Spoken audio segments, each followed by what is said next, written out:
शांति। प्रजापिता ब्रह्मा कुमारी ईश्वरी विश्वविद्यालय में आज एक ऐसा व्यक्तित्व जो अपने जीवन के 50 साल लगभग सामाजिक सेवाओं में दुआएं कमाए हैं और जन जन को निरोगी बनाने में अपना योगदान दिया है। ऐसे व्यक्तित्व आज हमारे स्टूडियो में, ज्ञान मंथन स्टूडियो में पहुंचे हैं। आज ऐसे व्यक्तित्व को पाकर हम भी धन्य धन्य हुए हैं, जिन्होंने अपने जीवन को न सिर्फ अपने लिए बल्कि समाज की सेवा में लगाकर भरपूर दुआओं से भरपूर अपने आप को बनाया है। आपकी जीवन दिनचर्या ऐसा लगता है कि इस धरती के आप फरिश्ते हो। ऐसे दिव्य आत्मा का हम स्वागत करते हैं जो कि आप भोपाल से आए हैं। रमेश भाई, ओम शांति। ओम शांति। जिस प्रकार से नेचुरोपैथी है, हॉस्पिटल आपने भोपाल में खोली हैं और कॉलेज भी हैं, हमने सुना। तो रमेश भाई, सर्वप्रथम ये बताइए कि आपके मन में ऐसे विचारधाराएं कैसे आई? 50 साल पहले मैं बीमार हुआ था। तो बीमार होने के बाद मैंने एलोपैथी, होम्योपैथी, आयुर्वेदिक, देसी चिकित्साएं, झाड़ फूक करवाना, नज़र कटवाना, सब मैंने कर लिए, कहीं ठीक नहीं हुए। तो बड़े भैया ने मेरे को संत जी के यहाँ ले गए। संत जी ने कहा नेचर क्योर में जाइए, नेचर क्योर करवाइए। उस जब मैं गया तो मैं ठीक होने लगा। बीइंग साइंस का विद्यार्थी होते हुए मैंने इस साइंस को समझा और समझते समझते समझा ही नहीं, फिर मैं डिप्लोमा डिग्री कोर्स किए और इस उम्र में भी पीएचडी की है। और पीएचडी का जो टॉपिक है कब्ज, समझते समझते हमें ये सब पता लगा कि आज जो पूरी दुनिया दुखी है उसके पीछे उसका मेन कारण है कब्ज। और जो जितनी भी बीमारियां होती है, ऐसा बोला जाता है कि कब्ज रोगों की जननी है। तो हमने देखा कि जब अगर कब्ज को दूर कर दो तो कोई रोग ही नहीं है। पेट साफ बीमारी माफ, पेट सफा रोग दफा। तो जब मेरे को पता लगा कि इतनी प्यारी चीज़ जो मैं कहीं नहीं ठीक हो रहा था और नेचर क्योर में आने से ठीक हो गया, तो डिप्लोमा किए, फिर डिग्री किया। और 89 में संत जी ने, जिन्होंने मेरे को नेचर क्योर में भेजा था, तो उनकी आशीर्वाद से संत हरदाराम नगर, बैरागढ़, भोपाल में एक आरोग्य केंद्र की स्थापना हुई। और उसमें जो है संत जी ने वरदान दिया है कि वहाँ की मिट्टी भी शरीर पे कोई लगाए तो दुखड़े दूर होते हैं। और वहाँ मेन होती है सेवा। क्योंकि देखिए, कोई भी बीमार हुआ है तो उसके पीछे मेन कारण है अज्ञान। और वहाँ पे मेन ध्यान दिया जाता है कि एक बार वो बीमार हुआ है, क्यों बीमार हुआ है और वो कैसे ठीक हो सकता है और जीवन भर कैसे निरोगी रहे, तो उसको शिक्षित किया जाता है, प्रशिक्षित किया जाता है। और प्रशिक्षण के बाद फिर वो कभी बीमार नहीं होता है। और जब आरोग्य केंद्र से देखा कि कोई भी असाध्य रोगी भी वहाँ से निराश नहीं होता है, और जो संत जी की भावना थी कि पूरी दुनिया को दर्द रहे तो दवा रहे तो दुनिया बनाना है। प्रकृति से हम जुड़े रहे हैं डॉक्टर साहब, तो नेचुरल है कि हमें कोई बीमारी होगी नहीं। आज देखो, शहरी लोगों को बीमारी ज्यादा होती है, जो कि गांव वालों को इतनी बीमारी नहीं होती है। उसका कारण कि मिट्टी से जुड़े हुए हैं। तो हमारा ये क्वेश्चन आंसर प्रोग्राम रहेगा डॉक्टर साहब। कई लोगों के हमारे क्वेश्चन आए हुए हैं। तो पहला क्वेश्चन ये है, पेट साफ नहीं होता है तो उसके लिए हमें नेचुरोपैथी में क्या किया जाता है, उसका इलाज बताएं। पेट आज पूरी दुनिया में किसी का भी साफ नहीं होता है। हमारे वैज्ञानिक बोलते हैं, किसी जानवर को देखिए, फ्रेश होने में 1 या 2 सेकंड लगते हैं। लेकिन हमारी कंडीशन क्या है? प्रार्थना करते हैं, पेपर पढ़ते हैं, प्रेशर लगाते हैं, समय लगता है। समय क्यों लगता है? हमने जब इसका अध्ययन किया कि आज जो पूरी दुनिया बीमार है उसके पीछे एक कारण है। एक तो है पका हुआ खाना और दूसरा है एनिमल फैट और एनिमल प्रोडक्ट। 50 साल पहले जब मैं बीमार था, नेचर क्योर में गया तो मेरा खाना बंद कर दिया। मैंने कहा अच्छी मुसीबत है, लोग बोलते तो अंत तो ईमान। तब मेरे को बोले आप अंकुरधन खाओ, और प्रकृति माँ हमें जो लोकल एरिया के हिसाब से, सीजन के हिसाब से और अंगों के हिसाब से जो हमें देती है, अगर हम वो खाना चालू करें तो वो क्या करती है, पूरे अंगों की शक्ति को बढ़ा देती है। और जब पूरे अंग पावरफुल होंगे तो गंदगी फेंकने वाले अंग अपने आप गंदगी फेंकेंगे तो कब्ज होगा ही नहीं। हमारा जो दिनचर्या में पाचन यंत्र सुचारू रूप से काम करे, इसके लिए हमें क्या करना चाहिए? हाँ, उसके लिए हमें क्या करना है, देखिए, एक तो हमें नींद अच्छी लेना चाहिए। क्यों, क्या होता है, पूरे नर्वस सिस्टम को पावरफुल करने का काम करती है नींद। और अगर हमारा नर्वस सिस्टम पावरफुल है तो सभी सिस्टम पावरफुल हैं। अगर हमारा नर्वस सिस्टम पावरफुल है तो जो वो नर्व एनर्जी है वो ही गंदगी निकालने में हमें मदद करती है। तो सबसे पहले अगर हम चाहते हैं तो हमें 8 घंटे की साउंड स्लीप चाहिए। अगर हम पका हुआ खाना खाते हैं तो फलाहार पे रहते हैं तो 5-6 घंटे तक काम चल जाएगा। लेकिन जो इल पर्सन है, रोगी पर्सन है, उसको 10, 12, 14, 16, 20 घंटे नींद चाहिए। नींद अंदर सब काम करती है, डाइजेशन का, सर्कुलेशन का, एलिमिनेशन का, सब काम हमारी शक्ति करती है। तो शक्ति आती कहाँ से? शक्ति आती है नींद से। तो नींद, भगवान ने रात को काला क्यों बनाया है? दिन भर हम जो काम करते हैं, काम करने के बाद हमारी शक्ति खत्म हो जाती है, तो रात को जब सोते हैं तो हमारी बैटरी चार्ज हो जाती है। नियम तो ये बोलता है जैसे पक्षी अंधेरा होता है घोंसले में घुस जाते हैं, हमें घरों में घुस जाना चाहिए और सूर्य अस्त के बाद सोना चाहिए और सूर्य उदय के बाद उठ के दिन भर में काम करना चाहिए। लेकिन आज की जो स्थिति है, जीवन शैली है, इसमें कम से कम अगर थोड़ा हम ध्यान रखें कि 12 बजे से पहले जितने घंटे रहते हैं वो 1 घंटा 2 घंटे के बराबर होता है। रात को अगर हम 9 बजे सोए, 12 बजे उठे, 3 माना 6 घंटे की नींद हो जाती है, हमारी बैटरी चार्ज हो जाती है। और 12 बजे के बाद 1 घंटे के बराबर सपनों वाली नींद होती है। तो आज जो टीवी और मोबाइल आया है, लोग सोते ही रात को 12 बजे के बाद हैं, तो उनकी जो नर्व एनर्जी वो रीस्टोर नहीं होती है, बैटरी चार्ज नहीं होती है, तो शरीर हमारी गंदगी नहीं फेंकता है। तो मैं सबसे पहले तो स्वास्थ्य प्रेमियों को आजीवन निरोगी रहना है और हम चाहते हैं हमारे जीवन में आनंद ही आनंद हो, तो सबसे ज़्यादा नींद पे ध्यान दें। अच्छी नींद कब आती है?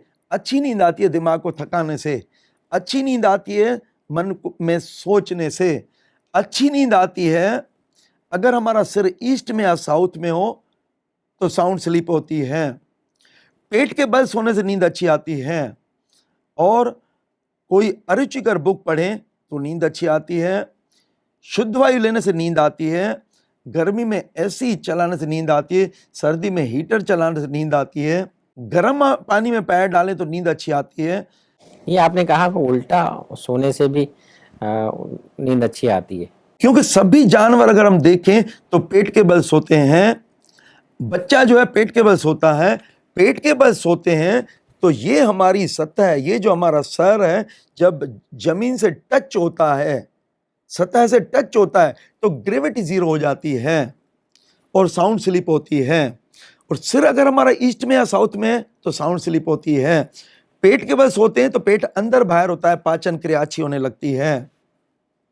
और आज जो तनाव का युग है, तनाव के युग में सबसे प्रायोरिटी अगर हम नींद को देना तो हम आजीवन निरोगी रह सकते हैं। डॉक्टर साहब एक कहावत है कहते हैं कि हम खुद अपने डॉक्टर कैसे बने। इसके लिए ये देखिए, हमारा शरीर जब जो चीज चाहता है, अगर हमें प्यास लगती है तो पानी पीना है, भूख लगती है तो भोजन खाना है, थके हुए हैं तो विश्राम चाहिए और थके हुए नहीं है तो काम चाहिए। हमारा शरीर कब क्या चाहता है, अगर हम इसकी भाषा समझ करके हम उसको वो देंगे तो हमारा शरीर बहुत अच्छे ढंग से काम करेगा। और दूसरा, इस उम्र में मैंने की है पीएचडी और पीएचडी का टॉपिक है कब्ज। तो मैंने जो पाया है आज की तारीख में कि आज हमें ज्ञान चाहिए इस मशीन के लिए कि मशीन सही कैसे काम करे, और इस ज्ञान के लिए ही हमारे यहाँ प्रशिक्षण शिविर होते हैं और जो भी आते हैं उनको थियोरेटिकल प्रैक्टिकल ज्ञान दिया जाता है और डॉक्टर बना के भेजते हैं। शारीरिक प्रक्रिया है जो है हमारा जो दिनचर्या जो चलती है, हम अपने शरीर की शुद्धिकरण कैसे करें? अगर हम नींद करेंगे तो नींद जो है वो पेट साफ करने में मदद करती है। अगर हम जो कुदरत हमें देती है प्रकृति, फल सलाद जूस पे रहें तो वो उससे क्या है, बॉडी अंगों की शक्ति बढ़ती है, तो गंदगी अच्छे ढंग से निकलती है। तीसरा, कुदरत ने हमें दिया है ग्रीन ड्रिंक, पालक एंड आंवले का रस। अगर वो लेंगे तो पालक एंड आंवले का रस क्या करता है, पूरे अंगों की शक्ति को बढ़ाता है। क्योंकि ऐसा बोला जाता है, रेलवे की हरी झंडी और लाल झंडी, हरी झंडी माना रास्ता क्लियर, लाल झंडी माना रास्ता क्लियर नहीं। तो जिसके भी जीवन में अगर ये ग्रीन ड्रिंक जुड़ जाएगी ना, तो वो आजीवन निरोगी रहेगा।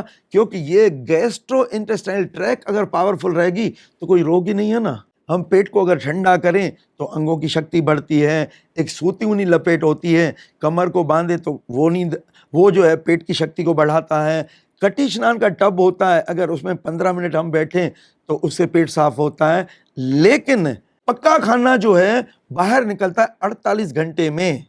नाश्ता करते तो 48, दोपहर खाए तो 48, जबकि कच्चा खाना अंदर के अंगों की शक्ति को बढ़ा के बाहर निकलता है 6 घंटे में। और कुदरत ने दिया वन वे, भोजन मुख से लेना, कचरा पेट से निकालना। ये जब नहीं निकलता है तो उल्टी ट्रैक चालू होती है। ये उल्टी, जुकाम, सर दर्द, आंखों की नजर कम होना, कानों का बहरापन, दिमाग का सही काम नहीं करना, ये उल्टी ट्रैक है। तो जो बीमारी की जड़ है ये कुदरत ने दिया है रेक्टम, इसको बोलते हैं मलाशय या मल की थैली। नियम क्या है कि जैसे कुदरत ने, देखिए, एक दी है पेशाब की थैली और दूसरी दी है मल की थैली। जैसे किडनी से पेशाब फिल्टर होके और पेशाब की थैली में आता है, जब वो भर जाता है, प्रेशर बनता है, तब हम जो है वॉशरूम के लिए जाते हैं। ऐसे ही हमारा मल भी जो है डेली हम जो खाते हैं सुबह, दोपहर, शाम या रात, तो मल भी जो है ना हमारा बनता रहता है। जैसे मैं उदाहरण बताऊं, ये देखिए, सुबह का जो हम नाश्ता करते हैं तो ये मल बनता है, दोपहर का मल ये बनता है, और रात का काम ये जो मल ऑरेंज कलर का बनता है। 3 बार भोजन करते हो, 3 बार टॉयलेट जाएं तो अंदर की कंडीशन ये होती है, बाहर की ये कंडीशन होती है। पेट छाती के अंदर रहे, नरम रहे, स्वस्थ की निशानी है।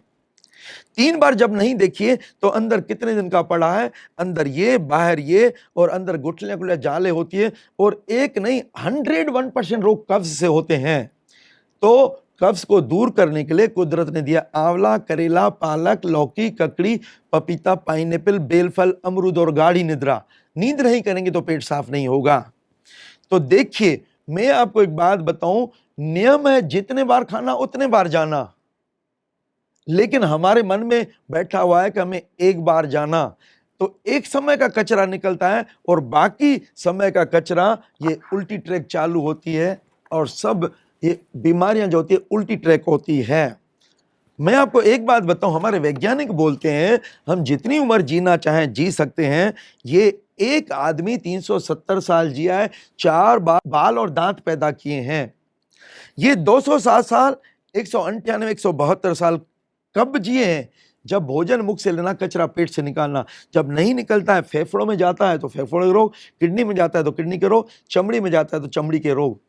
तो हमारा जो कहने का मतलब है, जो स्पेशलिस्ट है केवल उधर फोकस करते हैं, जबकि देखा जाए कि बीमारी की जड़ जो मल की थैली है, जो रेक्टम है, वहां से बीमारी चालू होती है। अगर हम इस रेक्टम को क्लीन कर दें तो कभी बीमारी नहीं होंगे। कि कार्बोहाइड्रेट का पाचन मुख में होता है, प्रोटीन का पाचन स्टमक में होता है, फैट का पाचन डिओडिनम में होता है, और पूरा पाचन छोटी आंत में होता है। अच्छी चीज शरीर लेता है और गंदी चीज शरीर क्या करता है, यहां से उठाता है और उठा करके एंड स्टेज तक, रेक्टम तक पहुंचाता है। अब रेक्टम का कोई काम नहीं है, कचरा जैसे यहाँ पे पहुंचता है, सीधी सूचना जाती है ब्रेन को, हमें फ्रेश होना है। लेकिन बचपन से हमें सिखाया जाता है कंट्रोल। छोटा बच्चा कहीं भी पोटी कर देता है, जैसे बड़ा होता है बेटा देख के करना। आज जो हमारी जीवन शैली है, हम शॉप पे बैठे हुए हैं, वहां सुविधा नहीं है, मोशन की इच्छा होगी तो रोकेंगे ना। रेलवे स्टेशन में बैठे हैं, सामान साथ में है, अकेले हैं, मोशन की इच्छा होगी तो रोकेंगे ना। ये जो हम रोकते हैं, तो ये जो रेक्टम है, जो हमें सूचना देता है, इसका सेंसरी सिस्टम जो है डल हो जाता है और फिर कचरा आते आते ये उल्टी ट्रैक चालू होती है। तो देखिए मैंने क्या बोला, पेट साफ तो बीमारी माफ। इसके लिए एक तो नींद हमें विशेष मदद करती है, फलाहार हमें मदद करता है, रॉ डाइट। इसके अलावा ग्रीन ड्रिंक मदद करती है। इसके अलावा पेट को ठंडा करें या टब स्नान में बैठें तो भी, टब स्नान कटी स्नान लें तो भी हमारा पेट साफ होगा। लेकिन नहीं होता है तो कुदरत ने जो ये यंत्र दिया है, ये यंत्र ये क्या है, ये 5 मिनट के अंदर ये हमारे रेक्टम को क्लीन कर देता है। पुराने जमाने में इसका नाम था एनेमा। एनेमा अगर लेते हैं, क्योंकि एनेमा में लेट करके ये एनेमा लेते हैं और ये पूरे डिब्बे का पानी अंदर जाता है और वो पानी इधर आता है कोलोन में। अब कोलोन का काम क्या है कि गंदगी को एंड स्टेज तक पहुंचाना। तो आदत पड़ती है, जैसे एक आदमी पैदल जा रहा है, अगर हमने गाड़ी पकड़वा दी तो फिर वो पैदल क्यों चलेगा। तो जो कोलोन का काम है कि गंदगी को एंड स्टेज तक पहुंचाना, तो अगर हम एनेमा लेते हैं तो आदत होती है। लेकिन मेरी पीएचडी के करने के बाद मैंने जो खोज किया है कि केवल मल की थैली रेक्टम को हम क्लीन कर दें तो कोई रोग ही नहीं है। रेक्टम को क्लीन करने के बाद आदत नहीं पड़ती है। मैं जैसे बताऊं, डेली हम वॉशरूम जाते हैं, डेली हम नींद से उठते हैं, गंदले होते हैं, नहा धो के जाते हैं और पेट में चल रही है गुड़गुड़ और बदबू निकल रही है, आवाज छूट रही है, तो कहीं भी जाएं तो क्या ये बदबू साथ में ले जाएं या आवाज हम जो छोड़ते हैं वो ले जाएं साथ में, या जो डिस्कम्फर्ट हो रहा है, काम में मन नहीं लग रहा है, वो ले जाएं, या इस रेक्टम को क्लीन करके जाएं। तो ये सिंपल सा प्रोसीजर है, मैं आपको बता देता हूं इसको। अगर ये दुनिया में आज 2 ही चीजें मैंने बोली, एक तो नींद करना सीखें और दूसरा पेट की सफाई करना सीखें, तो कोई रोग ही नहीं है।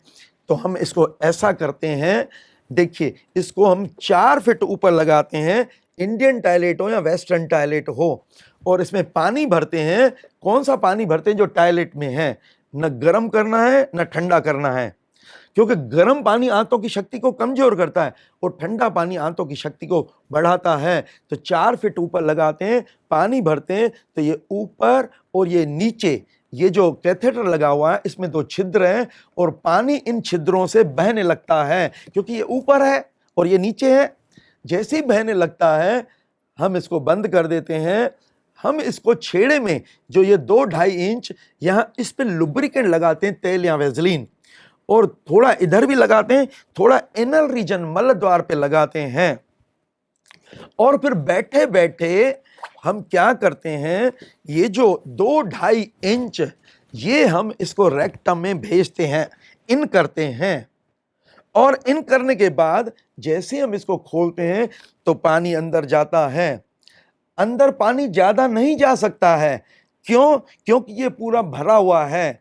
जैसे अंदर पानी जाता है तो मोशन की इच्छा होती है। जैसे इच्छा होती है तो मोशन जो प्रेशर बनता है वो चाहता है मैं कैथेटर को बाहर निकाल दूं, लेकिन हमें निकलने नहीं देना है, इसको बाहर हम इसको पकड़ के बैठेंगे। माना 2-2.5 इंच ये अंदर और 2-2.5 इंच बाहर वाला हम पकड़ के रखेंगे। जैसे उदाहरण बताऊं, ये देखिए, ये हमारा एनल रीजन है, मल द्वार है, ये कैथेटर हमारा यहाँ पे है। जैसे ही मोशन की इच्छा होती है तो ये साइड से आप इसको रिलीज कर दो, तो इसमें गंदा पानी, गैस, कचरा निकलता है।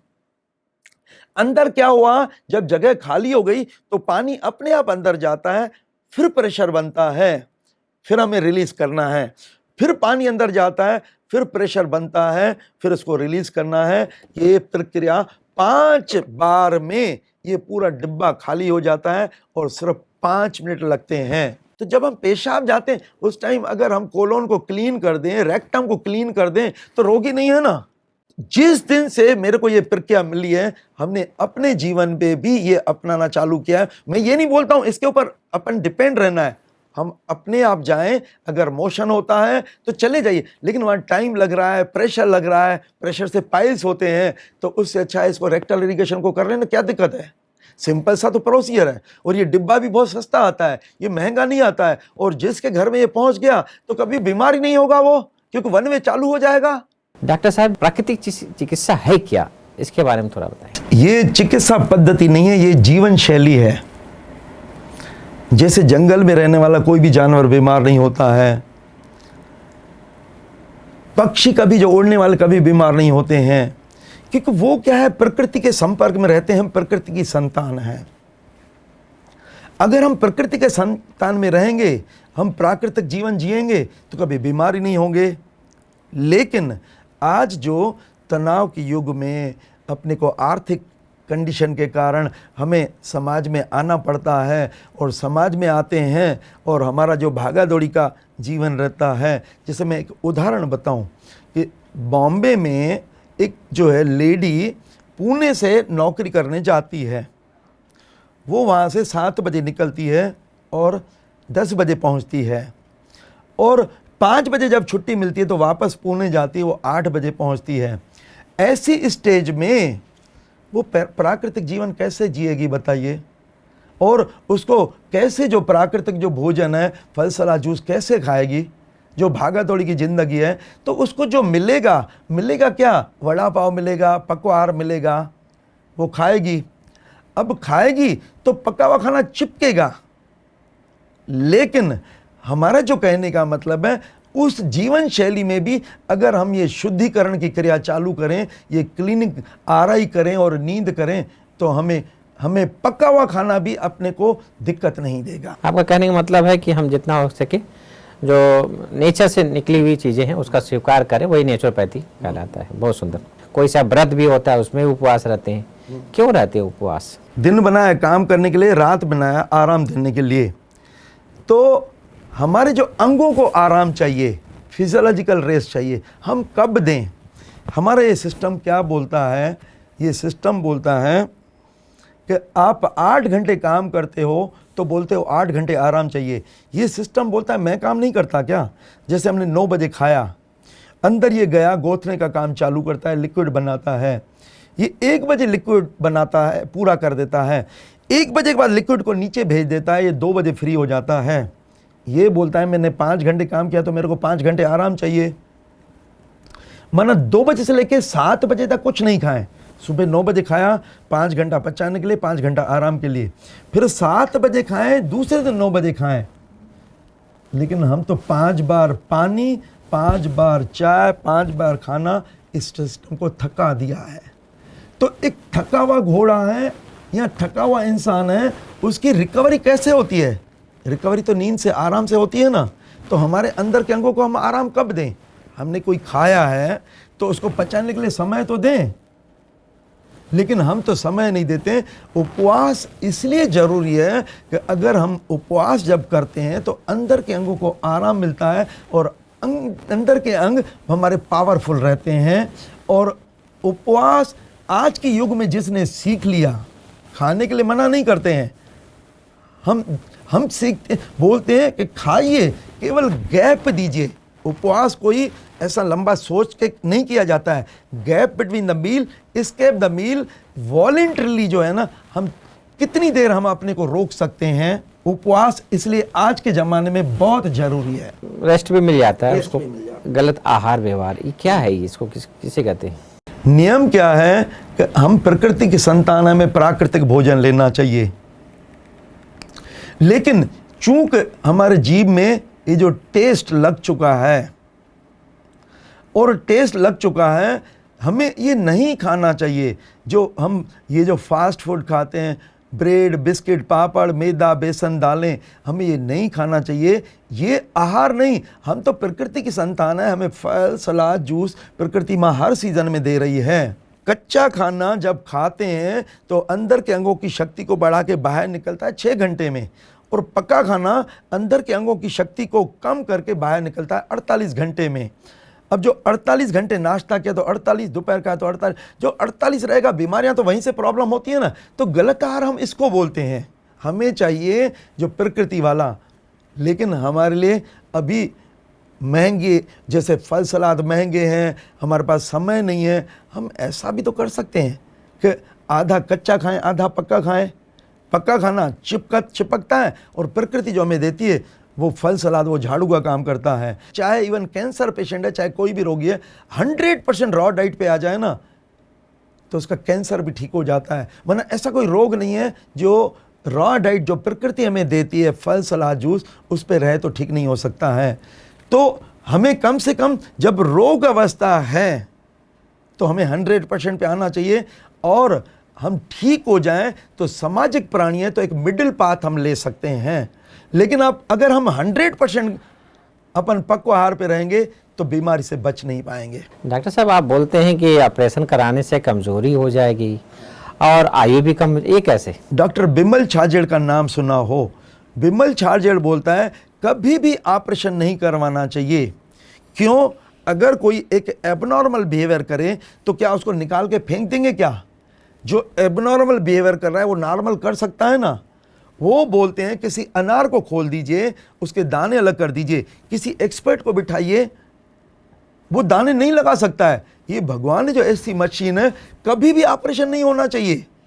भाई बीमारी क्या है? बीमारी हमारे गलत आचार विचार व्यवहार, आहार, गलत भोजन, गलत सोच, गलत रहन सहन तथा गलत कर्मों का परिणाम है। तो गलत को हम सही करें ना। हमें भूख नहीं है, जबरदस्ती खाएंगे तो बिगर भूख और बिगर प्यास के अमृत भी विष का काम करता है ना। तो ऑपरेशन में मैं एक बात बताऊं, आप क्या करिए, देखिए बीमारी की जड़ ये है, बीमारी की जड़ ये यहाँ पे होती है। जो बिगर भूखे हम खाते हैं, जो प्रकृति स्वस्थ रहने के नियमों का जब उल्लंघन करते हैं तो खून गंदा होता है, तरह तरह के रोग होते हैं। गलत कहाँ से हो रहा है? जड़ से। तो जड़ को काटना चाहिए या शाख पत्तियों को काटना चाहिए। और ऑपरेशन कभी भी नहीं करवाना है क्योंकि उसमें इम्यून पावर डाउन होता है, शरीर की शक्ति कम होती है, ब्लड का लॉस होता है। जो स्पाइनल एनेस्थीसिया देते हैं बेहोनी का, उसमें जो वो इंजेक्शन लगाते हैं तो आजीवन फिर दर्द बना रहता है। हमारा जो कहने का मतलब है कि जब सब ठीक हो सकता है तो ऑपरेशन क्यों करवाएं?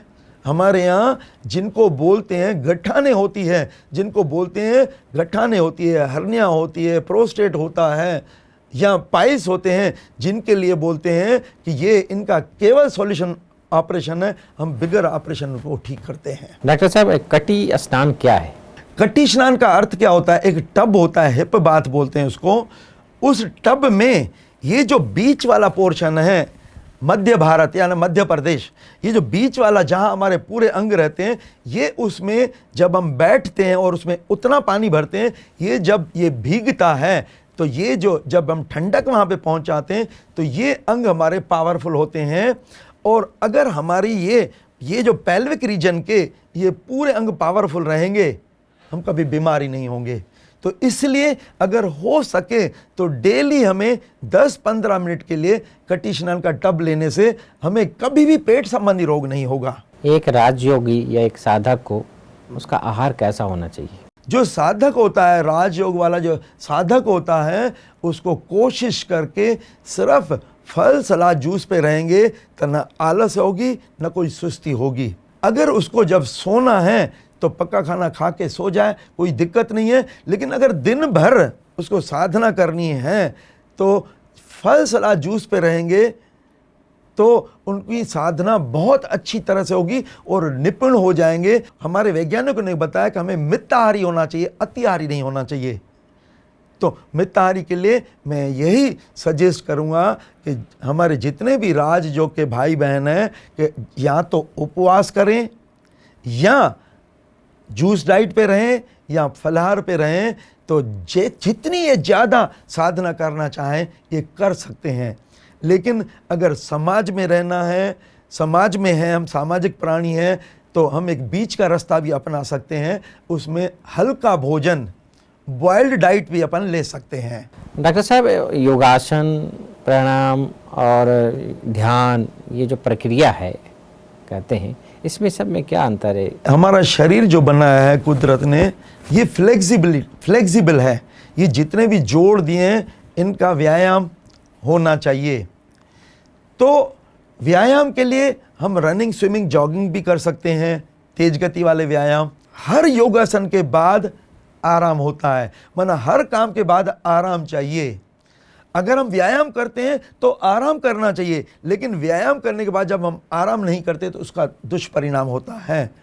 तो अगर हमें लचीलापन बनाने क्योंकि लचीलापन नहीं होगा, कहीं पे भी कचरा हो, अगर हलचल नहीं होगी तो कचरा जमा हो जाएगा, और हलचल मचा देंगे तो कचरा जमा ही नहीं हो सकता है। तो इसलिए योगासन का अर्थ होता है शरीर लचीलापन रहे, शरीर लचीलापन रहेगा तो मन भी लचीला बन रहेगा, और अल्टीमेट जो ये योग है आत्मा का परमात्मा से मिलन। तो योगासन का बहुत अच्छा रोल है। प्राणायाम से हमारी जो प्राण शक्ति वो बढ़ती है। तो हमारे जीवन में जो अष्टांग योग है इसका अनुकरण करना चाहिए अपने परिस्थितियों और समय के हिसाब में। हम अपने जीवन शैली में अगर ये जोड़ देंगे तो जो अल्टीमेट गोल है हम उस गोल तक रीच हो सकते हैं। आयु भी बढ़ जाएगी। आयु भी बढ़ जाएगी। डॉक्टर साहब, सर्दी जुकाम, आजकल जो कोरोना आया है, बोलते हैं सर्दी, इससे कैसे मुक्ति प्राप्त किया जाए? वात, पित्त और कफ। जो कफ होता है, हम जो घी तेल चिकनाई खाते हैं, एक्चुअल हमें एनिमल फैट, एनिमल प्रोडक्ट नहीं लेना चाहिए। दूध हमें माँ के रूप में हमें 6 महीने मिला था, उसके बाद आवश्यकता नहीं थी तो कुदरत ने बंद कर दिया। हमें चाहिए वेजिटेबल फैट, माना नारियल से दूध बनता है, नारियल से दही बनती है, नारियल से, ये साउथ में अक्सर ये सब जो नारियल का यूज़ किया जाता है। लेकिन अगर हम खाते हैं और वो हम उसको मेटाबोलाइज नहीं करते हैं, क्योंकि नियम क्या है, चावल चपाती लेते हैं, जब 1 ग्राम जलता है तो 4 किलो कैलोरीज ऊर्जा मिलती है। घी जब 1 ग्राम जलता है तो नो, घी खाएं तो खूब नाचें कूदें। जब हम नाचते कूदते नहीं हैं और पेट से नहीं निकलता है तो फिर ये उल्टी ट्रैक चालू होती है, सर्दी जुकाम होता है। तो हमें दोनों साइड ध्यान देना है। पेट पे ध्यान देंगे, नींद करेंगे और धूप वगैरह लेंगे, हमारे लंग्स पावरफुल होंगे तो सर्दी जुकाम अपने आप ठीक हो जाएगा। और दूसरा, आहार में अभी अगर हम परिवर्तन करेंगे, घी तेल चिकनाई को छोड़ देंगे, और कुदरत ने विटामिन दिया है, आंवला, नींबू, संतरा, पाइनएप्पल, ये फैट को गला करके बाहर निकाल जाता है और रास्ते हमारे क्लियर हो जाते हैं, वन वे चालू हो जाता है, तो सर्दी जुकाम खत्म हो जाता है। डॉक्टर साहब, कहते हैं मोटापा एक अभिश्राप है, इस मोटापा से कैसे मुक्ति प्राप्त की जा सकती? हमारे यहाँ एक लेडी आई, उसका 118 किलो वजन था। मैंने कहा अगर हम व्यायाम करते हैं तो कैलोरीज तो बर्न होती है, लेकिन हमारी फिर भूख बढ़ जाती है, हम उतनी कैलोरीज लेते हैं, बात वहीं की वहीं है। लेकिन हमारे डॉक्टर पाओ एरोला हैं, उन्होंने हमें खोज करके बताया, वो अलग अलग देशों में गया, रशिया में, जापान में, स्वीडन में, उन्होंने देखा कि स्वीडन के जो लोग हैं वो यंग, टॉल, रोबस्ट और एनर्जेटिक हैं, और जो लेडीज़ है वो मिस यूनिवर्स, मिस वर्ल्ड में टॉप करती है।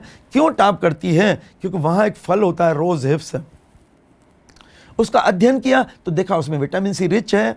तो विटामिन सी का डोज कितना होना चाहिए, उन्होंने बताया 3000 से 5000 milligram per day non toxic dose हैं विटामिन सी के। अगर 100 ग्राम हम आंवले का रस लेते हैं तो उसमें 1200 मिलीग्राम विटामिन सी होता है, माना अगर 3000 चाहिए तो कम से कम आधा किलो आंवले, और 10 नींबू में जितना विटामिन सी होता है वो 1 आंवले में होता है। हमारे यहाँ जो लेडी आई जिसका 118 किलो था, जब मैंने उसको ये बताया तो 4 बार 2-2 गिलास आंवले का रस लेती थी, दिन में 15-20 नींबू का रस लेती थी, 5 दिन के अंदर 5 किलो उसका वजन गिरता था, और उसने 50 किलो वेट डाउन किया। और एक नहीं, कई लेडीज़ को हमने स्लिम ब्यूटीफुल बनाया है केवल विटामिन सी से। एक ये, और दूसरा हमारे शेल्टन ने लिखा है कि जब हम नहीं खाते हैं तो अंदर जो हमारी शक्ति है, एक ऑटोलिसिस की क्रिया होती है, जहाँ पे भी अनयूज्ड, अनमेटाबोलाइज फैट्स हैं वो उनको तोड़ने का काम करता है। हमारे यहाँ एक विदिशा की पार्टी केवल निर्जला उपवास किया और पूरी स्लिम और ब्यूटीफुल हुई है। तो वजन गिराना है, घी तेल चिकनाई बंद करना है, विटामिन सी लेना है या उपवास करना है, तो उससे वजन गिरता है। और जैसी हम हेल्थ, स्वास्थ्य, सुडौल शरीर चाहें हम बना सकते हैं। डॉक्टर साहब, आज सारे संसार में एक डायबिटीज़ एक बहुत बड़ी बीमारी हो गई है, हर एक कोई, ये नेचुरोपैथी में इसका क्या इलाज है? डायबिटीज़ क्यों होती है? हमारे वैज्ञानिक बोलते हैं diabetes is not the result of over eating of sugars, but it is the result of of over eating of anything. क्या होता है, नॉर्मल हमारी जितनी शक्ति है, कोई काम दे तो हम बढ़िया ढंग से काम करेंगे, लेकिन कोई डबल चौबल 10 गुना कर दे तो हम काम करना छोड़ देंगे। ऐसे ही क्या है, जब हम बिगर भूखे खाते हैं, बार बार खाते रहते हैं, तो हमारा जो पैनक्रियाज है वो काम करना छोड़ देता है। हम जो भी कुछ खाते हैं, चावल, चपाती, रोटी, सब्जी, बॉडी में ऐसे एडजस्ट नहीं होता है, वो होता है कन्वर्ट ग्लूकोज में। और जब ग्लूकोज बन जाता है तब हमारा क्या करता है, जो पैनक्रियाज है वो इंसुलिन निकालता है। इंसुलिन का क्या काम होता है कि अंदर हमारा शरीर जो बना हुआ है छोटे छोटे सेल से बना हुआ है, और इंसुलिन जाके जो अंदर गेट है उनको खोलता है, छोटे छोटे सेल्स को। तो जो ग्लूकोज है वो अंदर जाता है और ऑक्सीजन की प्रेजेंस में वो टूटता है।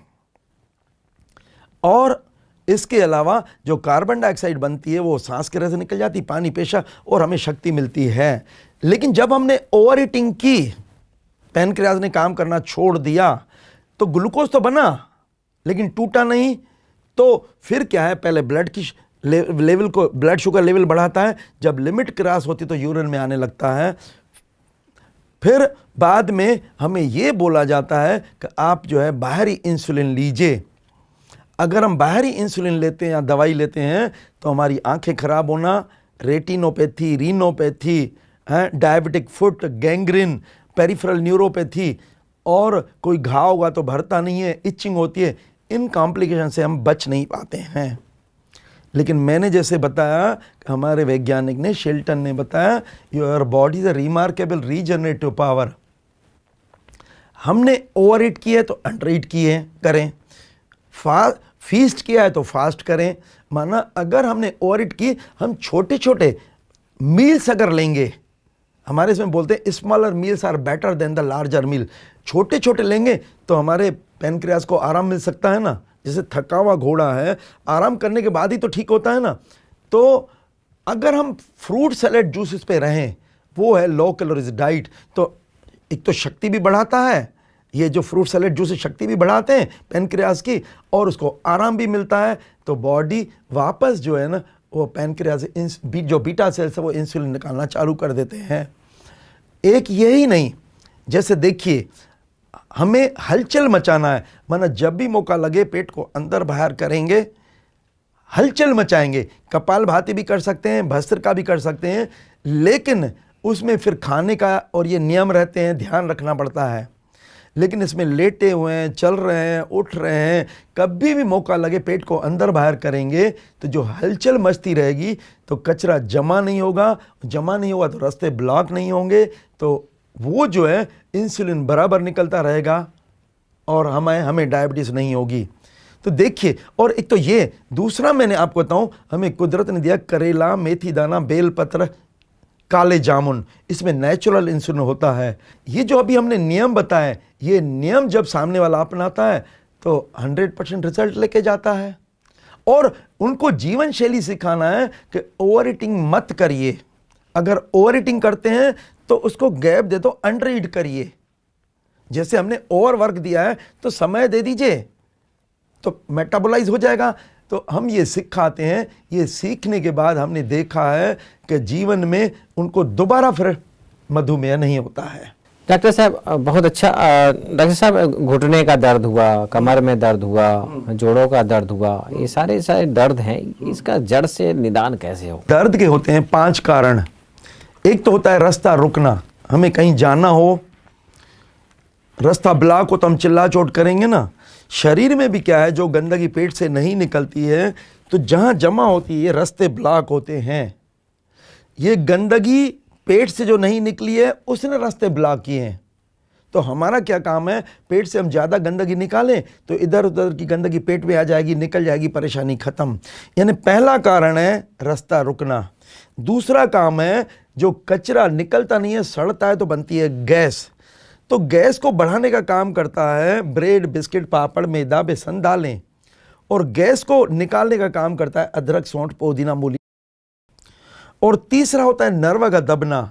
नियम है, पेट हमारा छाती के अंदर होना चाहिए, लेकिन हम भरते जाते हैं और निकालते नहीं हैं। तो पहले पेट बढ़ता है, जब पेट हमारा आगे होता है तो ये जो पीछे हमारा जो स्पाइनल कार्ड है वो अंदर धंसने लगती है, रीढ़ की हड्डी, और धंसने लगती है तो अलाइनमेंट बदल जाता है, और दो हड्डियों के बीच में जो डिस्क है वो स्लिप होकर नर्व को दबाती है। तो अगर पीछे दबती है तो बैक पेन, कमर दर्द, और नीचे ये जो साइटिक नर्व L4 L5 से निकलती है ये दबती है तो साइटिका, और उधर अगर कर्वेचर चेंज हो गया तो सर्वाइकल स्पॉन्डिलोलाइसिस, और इसके अलावा फ्रोजन शोल्डर वगैरह होते हैं। चौथा कारण होता है अल्सर या छाले। सिंपल भाषा में जो गंदगी हमारी नहीं निकलती है, जहां जमा होती है, रास्ते रुकते हैं तो गूंगा शरीर दर्द के रूप में चिल्लाता है। ये वात रोग में आता है। तो वात को बढ़ाने का जो मैंने काम बताया, ब्रेड बिस्किट इनको बंद करना है। नमक भी दर्द बढ़ाता है, और अदरक सौंठ पुदीना मूली गैस को बाहर निकाल देते हैं तो दर्द खत्म होता है। और दूसरा, आज की जो जीवन शैली है, हमारी माताएं मैंने खड़े हुए खाना बनाती है। खड़े हुए काम करने में ज़्यादा शक्ति लगती है, बैठकर काम करने में कम शक्ति लगती है, और लेट करके ज़ीरो शक्ति लगती है। और जो खड़े हुए काम करते हैं तो शक्ति इतनी नहीं होती। हमारा यह हिप जॉइंट, नी जॉइंट में प्रेशर डालता है और हमें शरीर दर्द के रूप में चिल्लाता है। तो हमें जीवन शैली को भी बदलना है, पेट की सफाई पे भी ध्यान देना है, और साथ में ये जो चीज़ें हमने बताई ये करेंगे तो चाहे कैसा भी रोग हो सब खत्म हो जाता है। डॉक्टर साहब, जैसे आजकल जो है कि बीमारी है लकवा मार देना, किसी को जो है नसों में दर्द होना है, सिर दर्द होना, अनिद्रा का शिकार, मैंने ये सब चीज़ें कैसे मुक्ति प्राप्त किया जाए, इसके थोड़ा कुछ इलाज हो। लकवा क्यों होता है? लकवा के पहले होता है ब्लड प्रेशर। ब्लड प्रेशर क्यों होता है? क्योंकि हम जो घी तेल चिकनाई जो खाते हैं वो हजम नहीं करते हैं। जब हजम नहीं करते हैं तो ये रास्ते ब्लॉक होते हैं। जब ब्लॉक होते हैं और जो ये रास्ते छोटे भी हो जाते हैं तो दिल को खून भेजने के लिए प्रेशर लगाना पड़ता है। जो प्रेशर होता है तो ब्लड प्रेशर होता है। तो पहले ब्लड प्रेशर होता है, और फिर जो हम गुस्सा करते हैं, तनाव करते हैं, क्रोध करते हैं तो बीपी शूट हो जाता है, कोई कैपिलरी बस्ट हो जाती है। जब बस्ट हो जाती है तो वहां पे जब क्लॉट होता है तो वो जो ब्रेन में जो हमारे कंट्रोलिंग सिस्टम है, जब उसको ब्लड नहीं मिलता है, न्यूट्रिशन नहीं मिलता है, तो हमें पैरालिसिस होता है। आधा जो है ये आधा शरीर हमारा काम नहीं करता है। अगर ब्रेन में हुआ क्लॉट, ब्रेन में क्लॉट हुआ तो उसको बोलते हैं हेमीप्लीजिया, और अगर ये स्पाइनल कार्ड भी उसमें इन्वॉल्व है तो उसको बोलते हैं पैराप्लीजिया, और अगर स्पाइनल कार्ड और ब्रेन इन्वॉल्व है तो इसको बोलते हैं पैराप्लीजिया। अब ये हमें ब्लड प्रेशर के कारण हुआ है। कुदरत ने हमें दिया है अदरक जो दी है, अदरक इसकी खास दवा है, और इसके अलावा इसमें मालिश मदद करती है, धूप मदद करती है। तो जो लकवे वाले पेशेंट हैं वो भी ठीक हो जाते हैं। माइग्रेन भी क्यों होता है? क्योंकि आधे में खून पहुंच रहा है, आधे में नहीं पहुंच रहा है। इसका कारण है जो है रास्ते ब्लॉक हुए हैं। हम पेट से गंदगी निकालेंगे, पेट से ज़्यादा निकलेगी तो इधर उधर की गंदगी जब पेट में आती है वापस निकल जाती है, रास्ते क्लियर हो जाते हैं, ब्लड सप्लाई, न्यूट्रिशन सप्लाई, तो सर दर्द भी गायब हो जाता है। डॉक्टर साहब, कई ऐसी महिलाएं बैठी रहती हैं, बैठे बैठे उनको पैरों में सूजन हो जाता है, पूरा फूल जाता है। इसका जो है प्राकृतिक चिकित्सा कैसे है, वो सूजन कैसे खत्म हो? सूजन को बढ़ाने का काम करता है नमक, क्योंकि उसको बोलते हैं वो फ्लूइड रिटेंशन का काम करता है, पानी को बाइंड करता है। हम जो नमक लेते हैं, जो गंदगी अंदर होती है उसको जो बाइंड करके जहां जमा होता है वहां सूजन और दर्द भाई बहन होते हैं। तो सूजन और दर्द नहीं चाहिए तो नमक को बंद करना पड़ेगा, और नमक को बंद करने के लिए किसी चीज़ को भी खट्टा करें, कच्ची केरी, इमली, नींबू, टमाटर, आंवला, दही या छाछ डाल दें तो नमक की ज़रूरत नहीं पड़ती है। और सूजन को कम करने का काम करता है पाइनएप्पल एंड आलू का रस। जैसे हमें खड़े को भी खाना नहीं बनाना है क्योंकि उसमें ज़्यादा शक्ति लगती है, और टांगे भी हम ये कर सकते हैं ना, हम पालथी मार के बैठें, ऋषि मुनि भी ऐसे बैठते हैं, और ऐसे बैठेंगे ये सुखासन में, इसमें लॉन्ग ड्यूरेशन तक काम कर सकते हैं। और इसके बाद एक चीज़ और भी होती है, अगर किडनी हमारी काम नहीं करें तो भी सूजन होती है। तो इसको भी ठीक करने के लिए हमें नमक बंद करना पड़ेगा, और किडनी को ठीक करने के लिए गेहूं के ज्वारे का रस, तरबूज और बीट वगैरह, ये हमें किडनी को टोन अप करने में मदद करता है, और जो है सूजन हमारी ख़त्म हो जाती है। डॉक्टर साहब, जैसे कोई खा लेते हैं तो उनको उल्टी भी होता है, लूज मोशन होता है, इसका क्या इलाज है? किसी को लूज मोशन हो तो उसका क्या इलाज है? अगर हमारा वन वे काम करता रहेगा तो न कभी उल्टी होगी न कभी लूज मोशन होंगे। और दूसरी बात, शरीर में जब पित्त दोष बढ़ जाता है, पित्त दोष माना एसिडिटी बढ़ती है, तो उल्टी भी होती है, लूज मोशन भी होते हैं, बुखार भी आता है, सब होता है। हमारा जो कहने का मतलब है, शरीर में अगर क्षारीयता है तो कोई रोग नहीं है। क्षारीयता होती है, एल्कनिटी बढ़ती है फलाहार से और पॉजिटिव थिंकिंग से, और एसिडिटी बढ़ती है, यानी जो क्षारीयता बढ़ती है, फलाहार माना क्षारीय भोजन, और अम्लता से जो है वो एसिडिटी बढ़ती है, और उससे फिर क्या है, ये बुखार और ये जो उल्टी और ये लूज मोशंस होते हैं। तो पहले तो क्या है, आहार में परिवर्तन करना है। दूसरी बात, मैं आपको एक बात बताऊं, पेट साफ पे भी ध्यान देना है।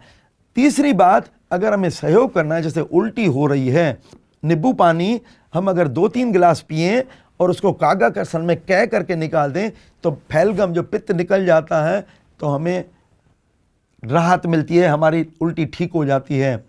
वन वे भी चालू हो जाता है तो उल्टी खत्म हो जाती है। लूज मोशन में भी देखिए क्या निकलता है, निकलता तो कचरा है ना, तो लूज मोशन में भी इनको कभी भी दवाओं से, इम्यूनोसप्रेसिव ड्रग से सप्रेस नहीं करना चाहिए। मैं आपको उदाहरण बताऊं, हमारे यहाँ एक लेडी आई, उसको डायबिटीज़ था, तो जैसे ही नेचर क्योर में आई, नेचर क्योर में उसकी शक्ति बढ़ी तो उसको लूज मोशन हुए। उन्होंने कहा मैं डॉक्टर के यहाँ जाऊँ, मैंने कहा भूल के मत जाना, नहीं तो वो इम्यूनोसप्रेसिव ड्रग्स दे देगा। मैंने कहा शरीर चाह रहा है हाउस क्लींस करने के लिए, तो उसको आप अवसर लीजिए। लूज मोशन में हमें वीकनेस होती है क्योंकि बार बार हम जाते हैं। मैंने कहा आराम करिए, पेट को ठंडा कीजिए और एनेमा लीजिए। उन्होंने एनेमा ली, जैसे लूज मोशन खत्म हो गए, उसका डायबिटीज़ ठीक हो गया। तो लूज मोशन को भी कभी दवाओं से दबाना नहीं चाहिए, लेकिन इन केस अगर हमें कहीं जाना है, हमें पहुंचना है, तो कुदरत ने दिए पिसी सौंठ और शहद। ये क्या है, तुरंत लूज मोशन को बंद करती है। बेल फल आता है, बेल फल का अगर हम जूस लें तो भी लूज मोशन बंद होते हैं। ईसबगोल की भूसी होती है, अनार होता है। तो ये जो नेचुरल चीज़ें अपनाना चाहिए, और अगर हम आहार में परिवर्तन करेंगे तो हमारे जीवन में न कभी उल्टी होगी न कभी लूज मोशन होगा। ये चर्म रोग जो होता है, ये भी पित्त दोष में आता है। जब 4 रास्तों से गंदगी नहीं निकलती है, खाने के लिए कुदरत ने एक मुख दिया है और गंदगी निकालने के लिए 4 रास्ते दिए हैं। जब 4 रास्तों से नहीं निकलती तो कुदरत 5वां रास्ता खोलती है। इसमें उल्टी, जुकाम, सर दर्द और ये बुखार, ये चर्म रोग होता है। अगर हम 4 रास्तों को पावरफुल करेंगे तो चर्म रोग खत्म। अच्छा, दूसरी बार चर्म रोग को बढ़ाने का काम करता है नमक और शक्कर। शरीर को हमें नहीं चाहिए, लेकिन नमक शक्कर के कारण हम ओवर ईट करते हैं। जब हमें भूख होती है तो डाइजेस्टिव ट्रैक में आते हैं और पचना चालू हो जाते हैं, और जो पचते हैं वो लगते हैं। लेकिन जब हमें आवश्यकता नहीं है और हम नमक शक्कर के कारण खाते हैं तो अंदर वो पड़े पड़े फर्मेंट होता है, ब्लड इम्प्योर होता है। तो चर्म रोग में एक तो मेन है गंदगी नहीं निकलना, दूसरा है जो शरीर खून गंदा होना, और गंदा होने का काम जो है ना नमक और शक्कर करता है। तो इनको बंद करना है। शक्कर की जगह गुड़, किशमिश, मुनक्का, अंजीर ले सकते हैं, शहद ले सकते हैं, और नमक की जगह किसी भी चीज़ को खट्टा करें, कच्ची केरी, इमली। और इसके अलावा अंदर जो है शुद्धिकरण के लिए है विटामिन सी। आंवला, नींबू, संतरा, पाइनएप्पल, मौसमी, उपवास, ये हमें मदद करता है। एनेमा हमें मदद करता है। और चर्म रोग में ये कभी भी नाखूनों से नहीं खुजलना चाहिए। क्योंकि नाखून से वो फैलता है। गीला टॉवल करके हम रख सकते हैं। और ये हमें क्या है, जो सिंथेटिक कपड़े पहनते हैं वो भी चर्म रोग पैदा करता है, या हम जितने भी कॉस्मेटिक यूज़ करते हैं तो ये चर्म रोग पैदा करते हैं।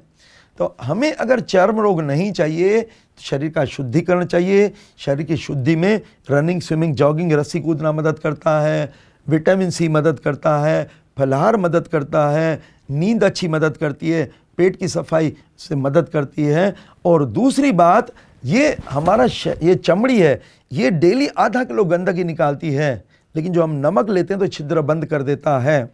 और जो एयर टाइट वस्त्र पहनते हैं ये ब्रीथ भी नहीं कर पाती है। मेरा जो कहने का मतलब है कि अगर हमें कपड़े, अंडर गारमेंट्स पहनना है तो जितना हो सके खादी के कपड़े, काटन के कपड़े पहने, वो दी बेस्ट रहता है। और ये काटन इतनी अच्छी चीज़ है, फॉरेनर ले लेते हैं और जो वहाँ से सिल्क हमारे यहाँ आ जाता है। चर्म रोग के इसमें जीवन में कभी भी कोई मुक्त नहीं है, क्योंकि क्या है, पूरे शरीर में हवा लगना चाहिए। तो मेरा एक ये सजेशन है कि जैसे साउथ में केवल लुंगी पहनते हैं कि बराबर इसको हवा लगना चाहिए, लेकिन माताओं बहनों के लिए पॉसिबल नहीं है, तो कम से कम काटन के गाउन या खादी के गाउन वगैरह तो पहन सकते हैं। जितना हो सके हम बाज़ार में या सरस में जाते हैं तो भले आप जैसे भी कपड़े हो पहन के जाइए, लेकिन घर में आते हैं तो हमें लूज़ कपड़े चाहिए और जो कॉस्मेटिक्स का यूज़ नहीं करें। हमें पालक एंड आंवले का रस यूज़ करें, क्योंकि उससे हमें नेचुरल ब्यूटी आती है। और इसके अलावा शुद्ध रखें, थोड़ा नमक शक्कर को अगर हम निकाल दें तो दी बेस्ट रहेगा। थोड़ा सा परिवर्तन करने से हम आजीवन चर्म रोग से मुक्त हो सकते हैं। बहुत सुंदर। डॉक्टर साहब, सोराइसिस क्या है, इसका इलाज कैसे है? चर्म रोग हुआ है, उसको दवाओं से दबाते हैं तो एक्जिमा, और एक्जिमा को जब दवाओं से दबाते हैं तो सोराइसिस होता है। सोराइसिस भी ठीक होता है केवल शरीर की शुद्धिकरण से, फलाहार से, नींद से, जीवन शैली बदलने से। हमारे यहाँ एक 80 ईयर का जो ओल्ड मैन आया, पूरी दुनिया भटका, उसका सोराइसिस ठीक नहीं हो रहा था, केवल 3 महीने फलाहार पे रहा, उसका सोराइसिस ठीक हो गया। फलाहार से? फलाहार से। क्या बात। फलाहार से ऐसा कोई रोग नहीं है जो दुनिया में ठीक नहीं हो सकता है, क्योंकि फलाहार अंदर के अंगों की शक्ति को बढ़ा के बाहर निकलता है 6 घंटे में, और बराबर अंग काम करते रहेंगे तो कोई दिक्कत ही नहीं है ना। डॉक्टर साहब, अभी ये कि कई लोगों को बीमारी है, सफ़ेद दाग निकल जाता है, कहीं त्वचा में, कहीं इधर उधर कहीं निकल जाते हैं, इसका क्या इलाज है? स्किन में एक होता है मेलानिन पिगमेंट, ये क्या है, कलर देता है। तो मेलानिन पिगमेंट जहाँ से बनता है वहाँ पे ब्लड सप्लाई, न्यूट्रिशन सप्लाई अगर मिलती रहेगी तो बराबर बनता रहेगा, तो हमें कभी भी सफ़ेद दाग नहीं होंगे। लेकिन ये जो हम गंदगी पेट से नहीं निकालते हैं तो गंदगी फैलती है, रास्ते ब्लॉक होते हैं, कंसर्निंग पार्ट को ब्लड न्यूट्रिशन नहीं मिलता है, तो फिर वो अपना काम करना छोड़ देता है। और एक ये दूसरी दवाएं भी जो है ना, चर्म, ये जो है सफ़ेद दाग पैदा करने में मदद करती है।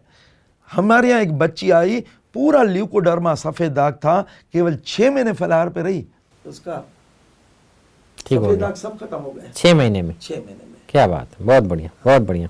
डॉक्टर साहब, शरीर में कहीं ना कहीं मुहासे हो जाते हैं, चेहरे में हो जाते हैं, कहीं हाथों में हो जाते हैं, ये क्यों होते हैं, ऐसा क्या कारण है, इसका इलाज क्या है? यंगस्टर में क्या होता है, ये जो हमारे पुराने काल में जितने भी टीनेजर थे उनको गुरुकुल भेजा जाता था, क्योंकि हमें कुदरत ने अलग अलग आश्रम दिए हैं। ब्रह्मचर्य आश्रम है, गृह आश्रम है, संन्यास और वानप्रस्थ हैं। तो जब टीन एज वाले हैं, टीन एज वालों को आज की तारीख में ये जो हमने फ्री कर दिया है, पिज़्ज़ा, बर्गर्स, नूडल्स, ये सब खाते हैं। और हमें कोई अगर अच्छी चीज़ देखना हो, नेट में हम सर्च करें तो गंदी चीज़ पहले आ जाती है। तो एक तो हम खाते हैं गंदा, इरिटेंट फूड खाते हैं, और दूसरा गंदे हम सीन देखते हैं तो हमारे मन में विचार होते हैं, इच्छाएं होती है। लेकिन जब इच्छाओं की पूर्ति नहीं होती है तो ये मुहासे होते हैं। तो तो हमारे माँ बाप की ये भी जवारी है, और माँ सबसे अच्छी गाइड होती है। जब भी देखें किसी को अगर मुआसे हैं तो उसको बोलना चाहिए, बेटा अभी जब गृहस्थ का टाइम होगा तब अपने को ध्यान देना है, अभी हमने ये सात्विक फूड लेना है और सात्विक विचार करना है। और इसके लिए भी ये है, ठीक करने के लिए शरीर की शुद्धिकरण भी चाहिए, मुल्तानी भी मिट्टी मदद करती है, लेकिन ये जो हमारे विचार हैं वो चेंज होना चाहिए परमानेंट इलाज के लिए। विचार चेंज होंगे तो मुहासे नहीं होंगे? नहीं होंगे, बिल्कुल नहीं हो सकते। इसका मतलब जो जवान लोग होते हैं उनके मुहासे का कारण ये है कि वो नेगेटिव थिंकिंग में रहते हो। तो ये इरिटेटिंग फूड खाते हैं, और ये गंदे माहौल में, गंदा माहौल उसके विचारों में परिवर्तन लाता है ना, सीक्रेशंस होते हैं। डॉक्टर साहब, आजकल की एक बहुत बड़ी समस्या है बाल का झड़ना, और उसे गंजापन भी आ जाता है, तो वो बाल ना झरे इसके लिए क्या किया जाए? जो बाल गिरते हैं, एक बाल की उम्र होती है 6 साल, 6 साल के बाद गिरता है तो वापस नया बन जाता है। जैसे अभी मैंने बताया था, 4 बार बाल और दांत पैदा किए क्योंकि बॉडी में रीजनरेशन की पावर है। लेकिन जो बाल की जड़ है वहाँ पे ब्लड चाहिए, न्यूट्रिशन चाहिए ना। लेकिन हम क्या करते हैं, जो तनाव करते हैं, तनाव से ये जो पाइप हमारे यहाँ श्रिंक होते हैं, और जब ब्लड सप्लाई, न्यूट्रिशन सप्लाई नहीं होती तो वो गिरने लगते हैं, वो जो जड़ें हैं वो कमज़ोर हो जाती है। तो हमारा जो कहने का मतलब है, हमारे बाल नहीं गिरें इसके लिए ये है कि एक तो शरीर का शुद्धिकरण चाहिए, नींद चाहिए, मुल्तानी मिट्टी चाहिए, मालिश चाहिए, और सलेंटिंग बोर्ड की एक्सरसाइज कर सकते हैं, सर्वांगासन कर सकते हैं, शीर्षासन कर सकते हैं। तो इससे जो है हमारे बाल, हमारे पाव रोला ने एक बुक लिखी है हेयर लॉस, उसमें ये सब चीज़ें सब उन्होंने बताई है। डॉक्टर साहब, नाभि में अगर किसी को दर्द हो, दाहिने तरफ में कहीं नाभि में दर्द होता है, सूजन वगैरह जो हो जाता है, उसके लिए क्या किया जाए? दर्द होता है माना अंदर रास्ते ब्लॉक हैं या गैसेस का प्रेशर है। जैसे अगर अपेंडिक्स का दर्द होता है तो ब्लॉक तो है ना, कचरा वहाँ जाता है तो उसको सूजा देता है।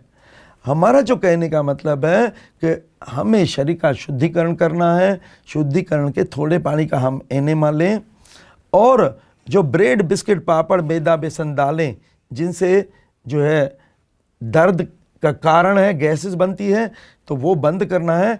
और अदरक, सौंठ, पुदीना, मूली, हम ये इनका अगर हम उपयोग करेंगे तो ये गैसेस को पेट के बाहर निकाल देती है, हमारे ख़त्म हो जाते हैं दर्द वर्द। बवासीर क्या है और ये कैसे ठीक होगा, इसका क्या इलाज? क्या होता है, जो हमारा गुदा द्वार है, गुदा द्वार में गंदा खून ले जाने के लिए वीनस प्लेक्सस जाल रहता है। ये जो वेन्स रहती है वो गंदा खून ले जाती है। लेकिन जब हमारा पेट साफ नहीं होता है और हम प्रेशर लगाते हैं तो जो वीनस प्लेक्सस है वो लटक आता है। तो अंदर अगर लटका है तो इंटरनल पाइस, और बाहर लटका है तो एक्सटर्नल पाइस, और फिर इसके लिए सजेस्ट किया जाता है ऑपरेशन के लिए। लेकिन अगर हम पेट को साफ रखें और प्रेशर नहीं लगाएं और मूल बंद और अश्वनी क्रिया करें, या कटी स्नान के टब में बैठें, या मिट्टी का पेड़ा लगाएं, तो हमारे पाइल्स भी ठीक हो जाते हैं। हार्निया क्या है, इसका इलाज कैसे करें? देखिए क्या होता है, जैसे मैं एक सिंपल एग्जाम्पल से बताता हूँ। एक गुब्बारा लें और हम उसमें हवा भरते जाएं और निकालें नहीं तो कहीं ना कहीं से बस्ट होगा ना। फिर वहाँ से हम प्लास्टर लगा दें, फिर हवा भरते जाएंगे, दूसरी जगह से बस्ट होगा। तो हर्निया कुछ नहीं होता है, हर्निया का अर्थ होता है रप्चर्स। हम खाने में तो ध्यान देते हैं लेकिन निकालने में ध्यान नहीं देते और भरते जाते, तो जो प्रेशर क्रिएट होते हैं, तो हमारी जो ये आंतें एक झिल्ली में बंद रहती है तो अनड्यू प्रेशर होता है। तो अगर इधर अनड्यू प्रेशर होता है तो ये इसको फीमोरल होल हर्निया बोलते हैं। अगर पेट में होता है तो अम्बिलिकल हर्निया बोलते हैं। इधर ऊपर होता है तो इसको हाइटस हर्निया बोलते हैं। और अगर जेंट्स में, पुरुषों में होता है तो उसको बोलते हैं इंग्वाइनल हर्निया। अब ये क्या हुआ, हमने भरने पे ध्यान दिया, निकालने में ध्यान नहीं दिया। हम निकालने में ध्यान देंगे तो कभी हर्निया होगा ही नहीं ना। और रप्चर्स, जैसे हड्डी जुड़ जाती है तो अंदर जोड़ने की पावर है ना, तो इसमें हमें सिलेंटिंग बोर्ड की एक्सरसाइज मदद करती है, और ये जो है पेट की सफाई, ये हमें विशेष मदद करती है। डॉक्टर साहब, कई लोग हैं कि उनको जो है पेशाब जो है धीरे धीरे आता है, आखिर में ये कोई बीमारी है ये या इसका कोई इलाज है क्या? प्रोस्टेट को जो बोलते हैं वो बोलते हैं जैसे साइंटिफिक भाषा में कि इसको प्रोस्टेटाइटिस, आइटिस हो गया। आइटिस का अर्थ होता है इन्फ्लेमेशन, सरल भाषा में सूजन।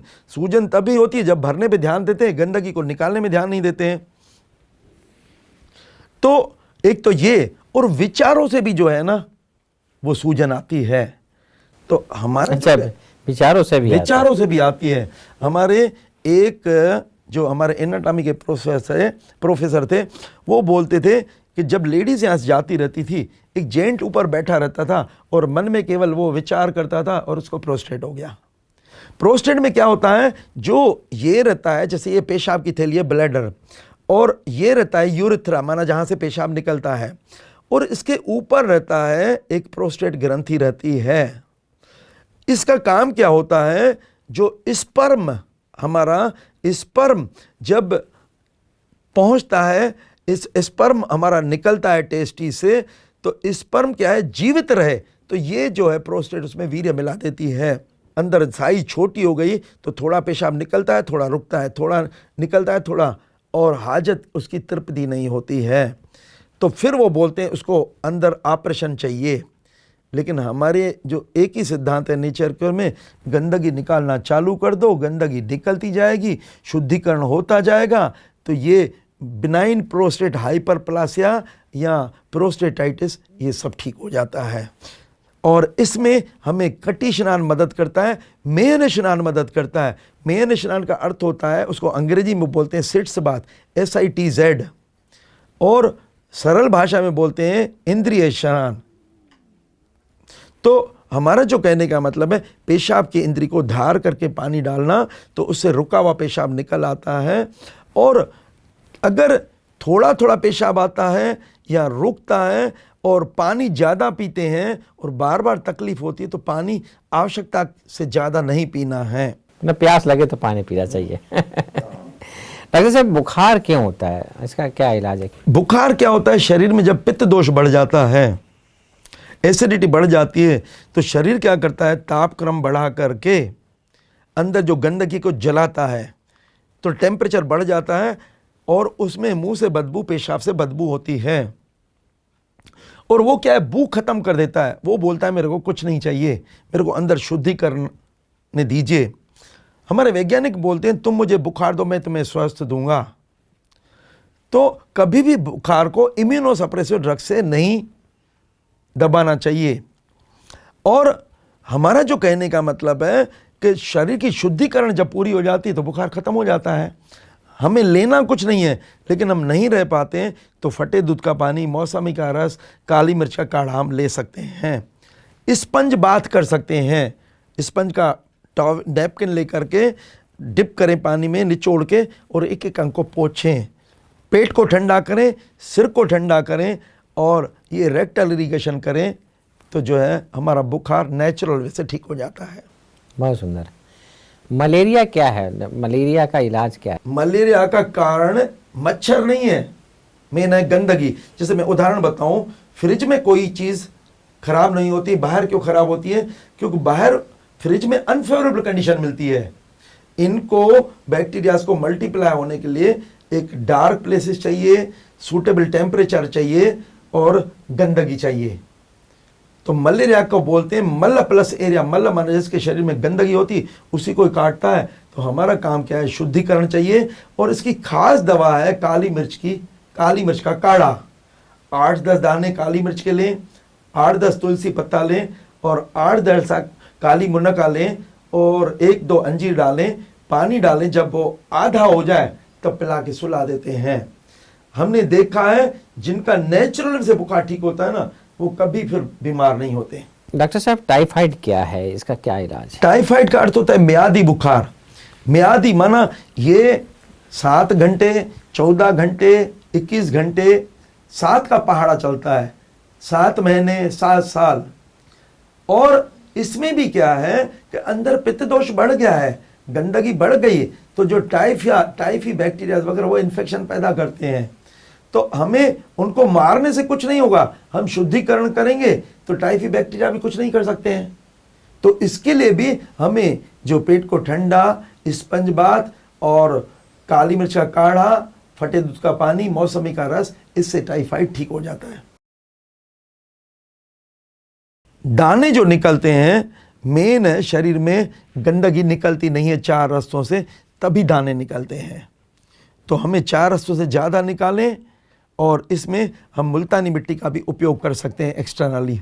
उल्टी क्यों होता है? उल्टी माना उल्टी ट्रैक, जो पेट से गंदगी नहीं निकली तो उल्टी ट्रैक होगी।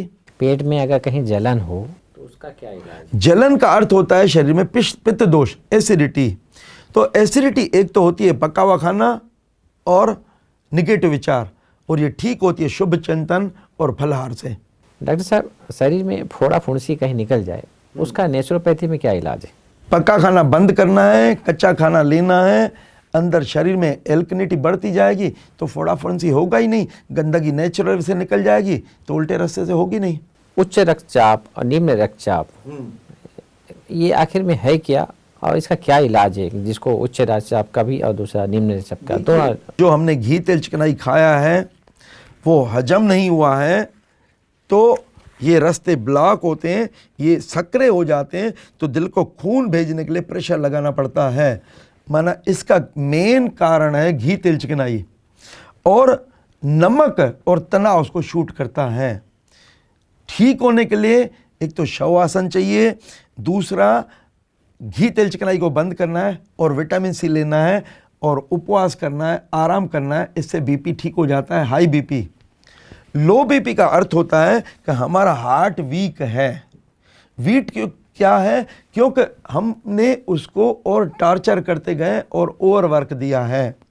तो हमारा जो कहने का मतलब है, हार्ट की शक्ति को बढ़ाने के लिए हमें नींद चाहिए, शरीर का शुद्धिकरण चाहिए, और सूती हुई लपेट चाहिए। ये चीज़ करते हैं तो लो बीपी भी नॉर्मल, और खड़े होकर नहीं रहना है, लिटा करके लेटें, जब भी मौका मिले तब लेटें। डॉक्टर साहब, थायराइटिस क्या है? थायराइड से निकलता है T3 और T4। ये कम निकले या ज़्यादा निकले, दिमाग से एक हार्मोन निकलता है जिसको बोलते हैं TSH। तो अगर हमारे विचार गड़बड़ हुए तो TH गड़बड़ हुआ, तो T3 T4 गड़बड़ हुआ। माना थायराइड जो हाइपोथायराइडिज्म या हाइपर, ये मेन कारण है, हमारे विचारों से जुड़ते हैं। विचार को अगर हम ठीक करेंगे तो हमारी थायराइड नॉर्मल हो जाएगी, और इसमें भी मदद करता है गले के व्यायाम, और इसके अलावा सिंघाड़े वगैरह इसके लिए खास दवा है। ये जो सिंघाड़ा पानी वाला, पानी फल जिसको। हाँ। डॉक्टर साहब, सिर दर्द क्यों होता है? सिर दर्द माना जो गंदगी पेट से नहीं निकलती है, और हम तनाव करते हैं तो पाइप श्रिंक होते हैं। इसको जब ब्लड नहीं मिलता है, न्यूट्रिशन नहीं मिलता, तो वो चिल्लाता है। तो गंदगी हम पेट से निकालें, और इसके अलावा ब्रेड बिस्किट ये बंद कर दें, और विटामिन सी हम लें, नींद करें, रिलैक्स करें, सर दर्द ठीक हो जाता है। दमा क्यों होता है, इसका क्या इलाज है? दमा भी कफ दोष में आता है। जो घी तेल चिकनाई हजम नहीं होता है, तो जो सांस की नलियां हैं वो उसमें जब जमा होता है, जगह छोटी हो जाती है, तो सांस ले तो लेते हैं, लेकिन छोड़ने में जो है ना, ये पाइप श्रिंक होते हैं, तो दमा का दौरा होने लगता है। इसके ये आता है कफ दोष में। घी तेल चिकनाई बंद करना है, विटामिन सी लेना है, और रनिंग, स्विमिंग, जॉगिंग करेंगे तो दमा हमारा ठीक हो जाता है। देखिए, एलर्जी का अर्थ होता है 36 का आंकड़ा। जिसे मैंने सामने इनको देखा तो मेरे मुख से जो है एकदम आग बबूला, बिल्कुल आंखों से पानी आने लगता, ऐसा लाल लाल हो जाती है। यानी ये है एंटीजन, और बॉडी ने एंटीबॉडी बनाना चालू की। हमारा जो कहने का है कि जो 36 का आंकड़ा है उसको 63 का आंकड़ा कर दो ना। हमें जिससे लगता है इससे एलर्जी है, आप मन में ठान लो कि अब यही हम खाएंगे, कुछ नहीं होगा। मतलब प्यार से रहना सीख जाएं, एलर्जी होगा ही नहीं। डॉक्टर साहब, निमोनिया क्या है, इसका क्या इलाज है? ये लंग्स जब वीक हो जाते हैं, और वीक किससे होते हैं? वीक होते हैं हमारी जीवन शैली से, और वीक होते हैं दवाओं से। तो हमारा जो कहने का मतलब है, जैसे ये फेफड़ों का रोग है, माना फेफड़ों का कब्ज, जोड़ों का दर्द है, माना जोड़ों का कब्ज, तो कब्ज को दूर करना चाहिए ना। कब्ज का अर्थ क्या है कि हम उस अंग से हमने ज़्यादा काम लिया है, तो शक्ति क्षीण हुई है, क्षीण होते बराबर वो गंदगी फेंक नहीं पा रही है। चर्म रोग जैसे खुजली हुआ, और कहीं ना कहीं वो होता रहता है, खुजली हुआ, त्वचा का मुँह काला हो जाना, जलन होना, ये सारे चीज़ें हैं, तो इसका क्या इलाज है? चर्म रोग, एक्जिमा जो होता है ना, जी। ये काले काले दाग हो जाते हैं, जी। ये जब मैंने बताया ना दवाओं से हम दबाते जाते तो वर्स्ट कंडीशन होती है। डॉक्टर साहब, कई बाथरूम में जाते हैं, मल त्याग नहीं होता, इसके लिए क्या किया जाए? कब्ज होता है तभी मल त्याग नहीं होता है। जब भी कब्ज होता है तो ये रेक्टल इरिगेशन कर लें, पेट की सफाई कर लें और ग्रीन ड्रिंक लें और फलाहार पे आ जाएं, नींद अच्छी करें, मल त्याग अपने आप होने लगेगा। कभी कभी गर्मियों में ना मुंह में छाले आ जाते हैं। छाले मेन मुख्य कारण होता है, एक तो पेट की खराबी और मन में क्रोध आ जाए अच्छा, मन में क्रोध आते तो भी छाले होंगे। और यहाँ हरी वरी एंड करी, हरी माना जल्दी जल्दी, वरी माना चिंताएं और करी माना लाल मिर्च। तो जो छाले आते हैं पहले तो इनको हम बंद करेंगे, और दूसरा छालों को ठीक करने का काम करता है, आराम काम करता है। और इसमें फाइबर वाली चीज़ें नहीं लेना है, और इसमें लेना है जैसे जो है मैश की हुई चीज़ें, जैसे हम सूप ले सकते हैं, शेक ले सकते हैं, और आराम करने से और मन में पॉजिटिव लाने से छाले ठीक हो जाते हैं। माना सोच का बहुत बड़ा प्रक्रिया है। बहुत पेट में कीड़े हो जाए तो इसके लिए क्या किया जाए? कीड़े हो जाएं, शरीर को शुद्ध करेंगे, क्योंकि हमारे इसमें बोलते हैं रोग के कारण कीटाणु नहीं, लेकिन रोग अवस्था में पाए जाते हैं। और एक तो शुद्ध करें, उसके बाद जो हमें कुदरत ने दिया विटामिन सी, वो नेचुरल एंटीबायोटिक है। तो गेहूं के ज्वारे का रस ले सकते हैं, विटामिन सी ले सकते हैं, पत्ता गोभी का ले सकते हैं। हम ये लेंगे तो अगर कीड़े हैं तो वो उनको मार देंगे, ख़त्म करेंगे। डॉक्टर साहब, पीलिया क्या है, इसका क्या इलाज है? कि पीलिया 3 टाइप का होता है। हमारे जो आरबीसी रेड ब्लड सेल्स, इनका कार्यकाल रहता है 120 दिन का। इससे पहले अगर जब वो मर जाते हैं तो इनसे बनता है बिलिरुबिन एंड बिलिवर्डिन, जो क्या है कि अंदर जो नॉर्मल जो हमारा ब्लड में लेवल होना चाहिए 0.1 ग्राम होना चाहिए, लेकिन जब इसकी लेवल बढ़ जाती है तो आंखें पीली, शरीर पीला, पेशाब पीला, सब पीला होने लगता है। एक तो होता है, ये होता है, इसको बोलते हैं प्री हेपेटिक जॉन्डिस। दूसरा होता है हेपेटिक जॉन्डिस, माना जो लिवर है, लिवर जब हमारा प्रॉपर काम नहीं करता है, क्योंकि लिवर को जो नुकसान करने में चाय, काफ़ी और इसमें शराब वगैरह और ये दवाएं वगैरह और अधिक घी, तेल, चिकनाई, ये सब नुकसान करते हैं। तो वो अगर प्रॉपर काम नहीं करेगा, क्योंकि वो पावरफुल डिटॉक्सिफायर है, तो भी पीलिया होगा। और तीसरा होता है after two jaundice. After two jaundice का अर्थ क्या होता है कि जो घी, तेल, चिकनाई हम खाते हैं उससे बनता है कोलेस्ट्रॉल। कोलेस्ट्रॉल से एक सब्सटेंस बनता है कोलेस्ट्रीन, वो बिंदी के आकार जमा होता है और तह लगती जाती है। तो उससे क्या है, पित्त की पथरी बनती है। नॉर्मल रूटीन में क्या है कि हमारा जब फैट डिओडिनम में आता है, इधर आता है डिओडिनम में, तो हमारा ये क्या करता है, जो पित्ताशय है जिसमें पित्त माना पित्त जो बनता है वो किससे बना, आरबीसी से बना, नेचुरल वे से। और पित्त क्या है, ये जो है ना फैट के पाचन में मदद करता है, और जो पखाना होता है मोशन में उसको पीला कलर देने में, पेशाब को पीला कलर। लेकिन जब ये ज्यादा बिलिरुबिन एंड बिलिवर्डिन बनता है तो फिर क्या है, पीलिया होता है। हमारा कहने का अर्थ क्या है कि इसमें अगर हमें ठीक होना है तो इसमें गन्ने का रस हमें विशेष मदद करता है। गन्ने का रस है, फटे दूध का पानी है, मौसमी का रस है, गंढेरी मदद करती है। और जो लिवर है, लिवर पे गरम ठंडा सेस करना है, या गरम थैली आगे, ठंडी थैली पीछे, और एक ऊनी कपड़ा लगाना है, इसको गैस्ट्रोहेपेटिक पैक बोलते हैं। और जो नुकसान करने वाली चीज़ें हैं, घी, तेल, चिकनाई, चाय, कॉफ़ी, शराब वगैरह, इनका अवॉइड करना चाहिए। डॉक्टर साहब, लीवर में कहीं कहीं सूजन हो जाता है, उसके लिए क्या करें? सूजन का अर्थ होता है जो गंदगी नहीं निकली है तो जमा होगा तो हेपेटाइटिस होगा। अगर लिवर में सूजन होगा तो हेपेटाइटिस। इसमें भी मेन ये है, सूजन बढ़ाने का काम करता है नमक, और सूजन को कम करने का काम करता है पाइनएप्पल एंड आलू का रस। कई लोग ज्यादा खाते हैं लेकिन वजन उनका नहीं बढ़ता, इसके वजन क्या क्यों? है? क्योंकि वो हमेशा कुढ़कते रहते हैं। अगर कुढ़कते रहेंगे मन में तो कभी भी वजन नहीं बढ़ेगा। कुढ़कते माना एक तो असंतोष रहता है, खुश नहीं रहते हैं। संतुष्टि नहीं रहती, संतुष्टि नहीं रहती है, ये है। तो इसके लिए अगर वजन नॉर्मल चाहिए, हमेशा प्लेजेंट रहना पड़ेगा, नींद पे ध्यान रखना पड़ेगा। और वजन बढ़ाने का काम करता है अपना ये मूंगफली है, तिल है, खजूर है, और ये चीजें मदद करती है। नारियल और मदद साथ करता है। साथ मुस्कुराते रहें, खुश वो तो रहें, मेन तो चाहिए, वो तभी present, आपका वजन तभी बढ़ेगा। वजन नॉर्मल होगा। पथरी क्यों होता है? पथरी क्या है ये? देखिए, एक तो मैंने अभी बताया जो पित्त की पथरी वो बनती है घी तेल चिकनाई से। ये खास करके हमारी माताओं बहनों को होता है, क्योंकि क्या है कि वो खाती तो है लेकिन हजम नहीं करती है। और दूसरी होती है किडनी की पथरी। किडनी की पथरी जो मेन होती है, एक तो पका हुआ खाना और पेशाब को रोकना। तो हमारा जो कहने का मतलब है कि इसके लिए फिर हमें ऑपरेशन सजेस्ट किया जाता है, लेकिन ऑपरेशन नहीं करवाना चाहिए। ऑपरेशन का अर्थ होता है कांटों के पेड़ के कांटे काट दें।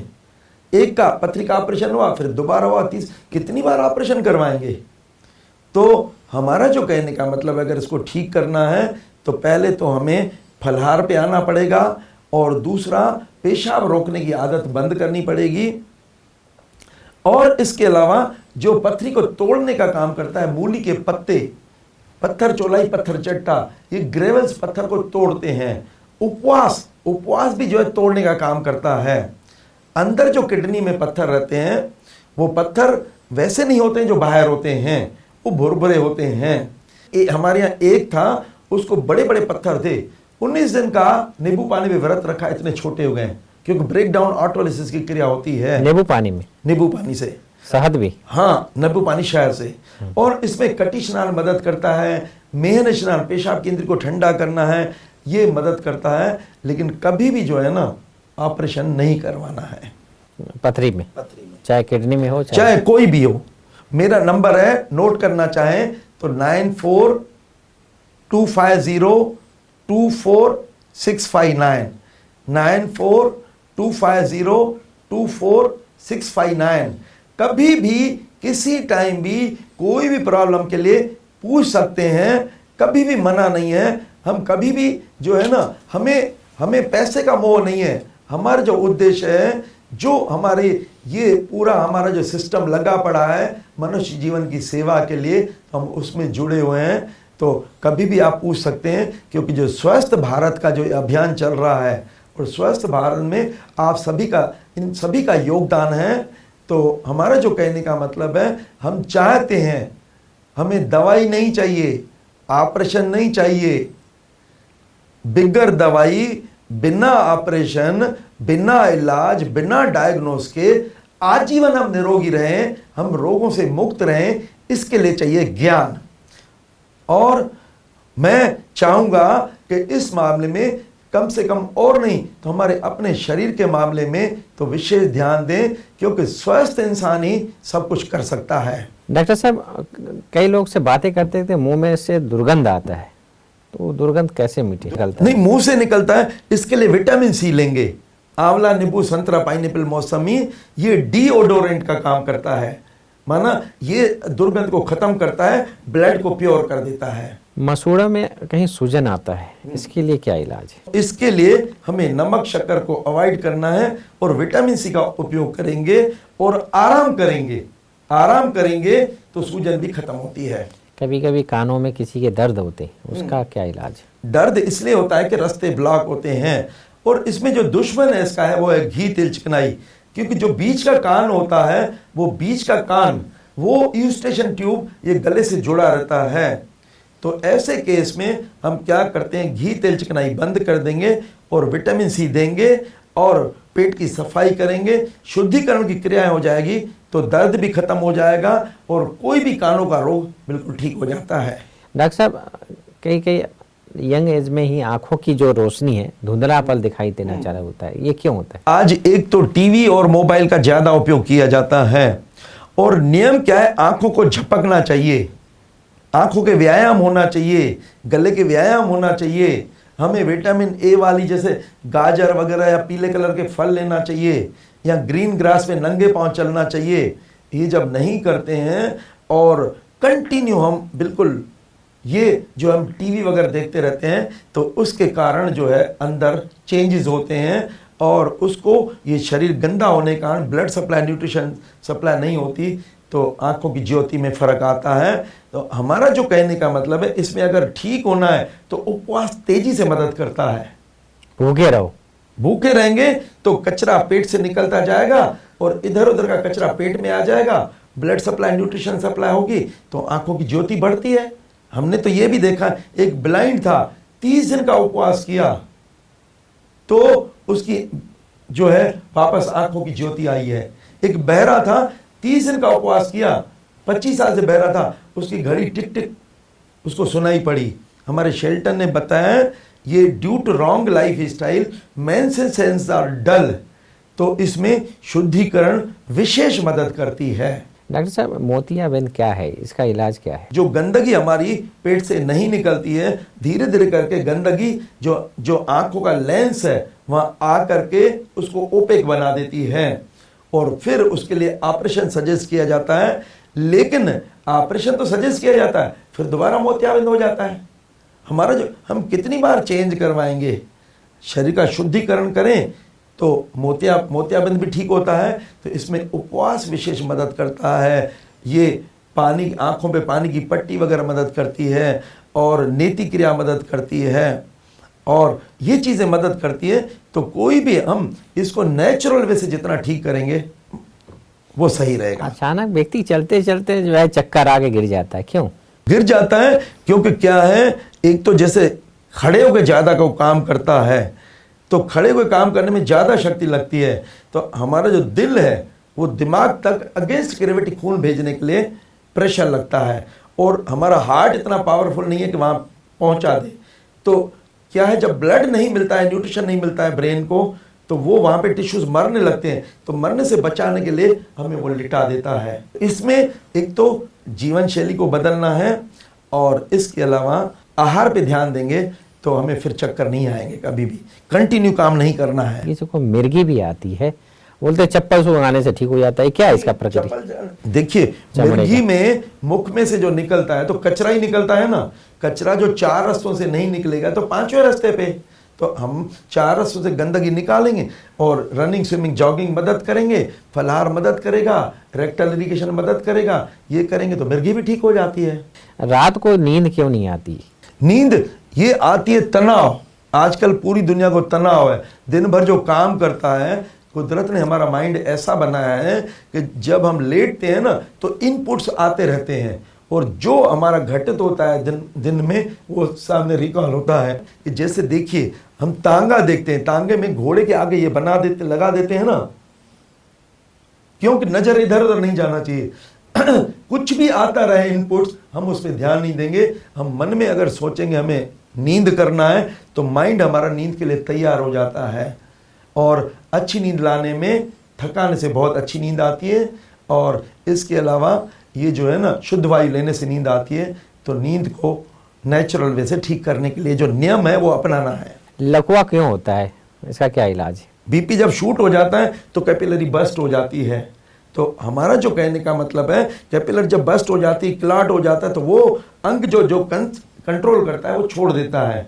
तो इसके लिए भी हम शुद्धिकरण करेंगे और इसमें मालिश मदद करती है, अदरक मदद करती है, धूप मदद करती है। कहीं के मुंह में टेढ़ापन भी आया था, वो एक होता है बेल्स पॉल्सी। इसमें जो 7वीं नर्व है ये पूरे को कंट्रोल करती है, लेकिन जब 7वीं नर्व का पैरालिसिस होता है तो जो है वो तिरछापन आ जाता है। ये भी ठीक होता है उपवास से, फलाहार से, नींद से, मालिश से। डॉक्टर साहब पैरों में और कंधों में दर्द हो उसके लिए क्या करें? वो पैरों में है तो एक बार हम खड़े होकर ज़्यादा काम नहीं करें, और कंधे में दर्द है तो शुद्धिकरण की क्रियाएं करें, पेट को हल्का करें, गंदगी पेट से निकलती जाएगी तो इधर दर्द खत्म होगा। मतलब रास्ते हमें क्लियर करना है। और इसमें अदरक, सौंठ, पुदीना, मूली ये मदद करती है। और ब्रेड, बिस्किट, पापड़, मैदा, बेसन दालें बंद करना है। डॉक्टर साहब कभी कभी आजकल बहुत बड़ी बीमारी हो गई कमर दर्द, इससे मुक्त कैसे हैं? कमर दर्द के लिए पहला तो है खड़े नहीं रहना है, और दूसरा ये पेट छाती के अंदर होना चाहिए, क्योंकि ये जब बाहर होता है तभी जो है ना पीछे का जो ये L4 L5 का ये पोर्शन अंदर धंसता है, तो जो अलाइनमेंट चेंज होता है तो दो हड्डियों के बीच में जो डिस्क है स्लिप होकर नर्व को दबाती है, तो इसलिए कमर दर्द होता है। तो हम पेट से कचरा निकाल दे जाएंगे, इंच लॉस होगा तो कमर दर्द गायब होगा। अब पीठ में दर्द हो तो पीठ में दर्द भी इसी से ठीक होता है ना, ये पेट अंदर होना चाहिए तो दर्द होगा ही नहीं कोई भी। डॉक्टर साहब, चेहरे की सुंदरता बनाए रखने के लिए क्या करें? उसमें पालक एंड आंवले का रस, पालक एंड ग्रीन ड्रिंक चाहिए, विटामिन सी चाहिए। विटामिन सी नेचुरल ब्यूटी लाता है। और इसके अलावा जो मैंने रेक्टल इरिगेशन बताया, क्योंकि पेट गंदा तो ये चेहरा गंदा, तो पेट को साफ रखेंगे तो चेहरा साफ हो जाएगा। और कभी भी साबुन वाबुन यूज नहीं करें, मुल्तानी मिट्टी का यूज करें। और कई लेडीज सुंदर और ब्यूटीफुल बना है, एक तो विटामिन सी से और पालक एंड आंवले के रस से। दोस्तों, आज हमने सभी बीमारियों का एक ही इलाज, हर समय खुश रहना, संतुष्ट रहना, मुस्कुराते रहना, और प्राकृतिक जो प्रकृति ने हमें हर सीजन में जो फल दिए हैं, फूल दिए हैं, सब्जियां दी हैं, उसका सेवन करना। जितना हम नेचर से कनेक्ट रहेंगे उतना हम निरोगी रहेंगे। आज के इस एपिसोड से हमें ज़रूर प्रेरणा लेनी चाहिए कि अगर हमें सतयुग में जाना है या कलयुग में, संगम युग में हमें स्वस्थ रहना है, तो जितना से जितना उपवास रहें, स्वयं से संतुष्ट रहें, हर हाल में ड्रामा जो चल रहा है सबको साक्षी होकर देखें, ज्ञान का चिंतन करें, मनन करें और अपने जीवन को सफल बनाएं, अपने समय श्वास संकल्पों को सफल बनाएं। और इसी में दुआएं भी हमें शामिल हो जाती है। तो आज इस एपिसोड से बहुत सारी समस्याओं का समाधान आप सबको मिला होगा। मैं समझता हूँ, आशा करता हूँ कि आपको किसी प्रकार का कोई भी अगर तकलीफ़ हो रहा हो, डॉक्टर साहब से बात करना चाहते हैं तो नीचे दिए गए नंबर पर आप संपर्क करें। आप इस नंबर पर डॉक्टर साहब से बात कर सकते हैं। कोई सुझाव लेनी हो उनसे आप संपर्क करके अपना सुझाव प्राप्त कर सकते हैं। अब इस एपिसोड को हम यहाँ ही समाप्त करते हैं। फिर एक नए एपिसोड में एक नए व्यक्तित्व के साथ एक नए सब्जेक्ट पे आपके सामने फिर हाजिर होंगे। तब तक के लिए ओम शांति।